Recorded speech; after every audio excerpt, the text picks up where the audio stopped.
There ain't nothing you can do about what's gonna happen to you. You can't stop life from happening. You can do something about it. Life is 10% what happened to you, is 90% what you do about it.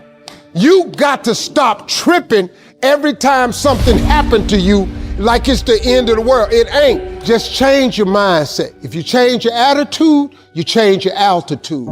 If you want to be the best, you watch the best. You look at the best. You watch them and you have their lifestyle. Don't be like this, have their lifestyle. And it'll take you anywhere you want to go. That's the only way you ever get where you want to go. You have to take a path that's dangerous, and most people want to take the safe path. The safe path leaves you stuck in quiet desperation. Almost every time, it's hell. Motivation is a feeling that comes and goes, and it doesn't matter whether it's there or not. Discipline is infinitely more important. So no matter how you feel, get up and do what you're supposed to do. That's it. And that's discipline. It's not motivation. If you only did what you were supposed to do when you were motivated to do it, that's leaving it to chance. But if you're disciplined, you go do what you're supposed to do. That's the way it works. It's more important to own your weaknesses. You got to really triple down on those, man. Because why? You want to become a full human being. We like to run away from weaknesses. Like for instance, if you're good at running, all you want to do is run. If you're great at reading, you have several books. But we don't do those things that we're not good at. So for me, I realized, man, like I keep on running away from these things I'm not good at.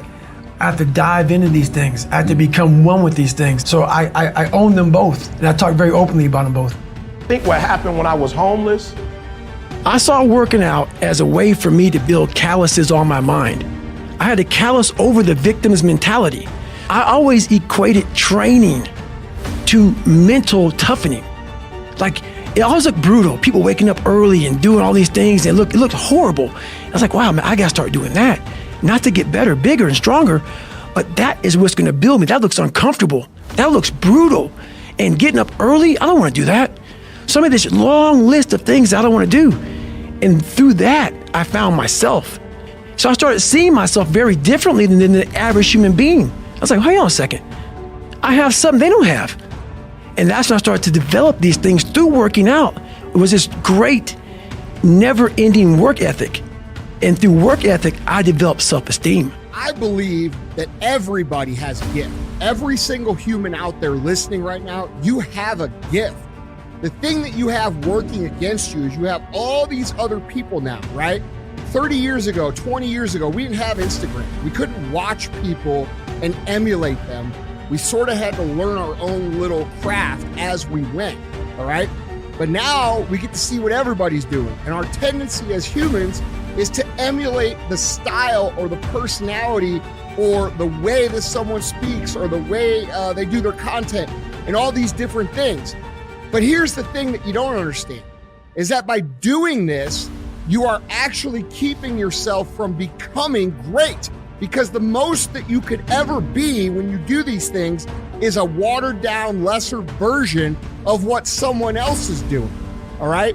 And how do you know that your own style and your own way of doing things that you would develop little by little by little if you would just take little risks, is it gonna be greater than all of those things that you watch, okay? You cannot be great being a lesser version of what already exists. You can only be great when you execute against your own potential and do your own development. And that means getting up there and looking like a clown. And it means taking little bitty steps forward every single opportunity you get. it was a beautiful awakening. It's like when you're living in your parents' home, they are the enemy. You know, everything you don't do right is because of them.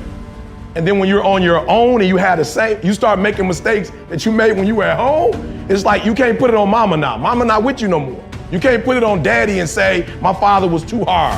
I had a curfew. You know what I'm saying? They wouldn't let me party past 12. Like I had all these excuses why I wasn't successful because of my parents. You finally have what you always wanted, control over your life, and you're getting the same results. If you really want to change, you have to take personal responsibility. I think the company is where it is, and people follow me because they don't hear a bunch of excuses. They hear yo, E, you coming at me hard, but it's the truth. Like, I know what I'm doing wrong, and I just need to make the adjustment. So I would say personal accountability and personal responsibility is what took me from being homeless and a high school dropout to the #1 motivational speaker in the world.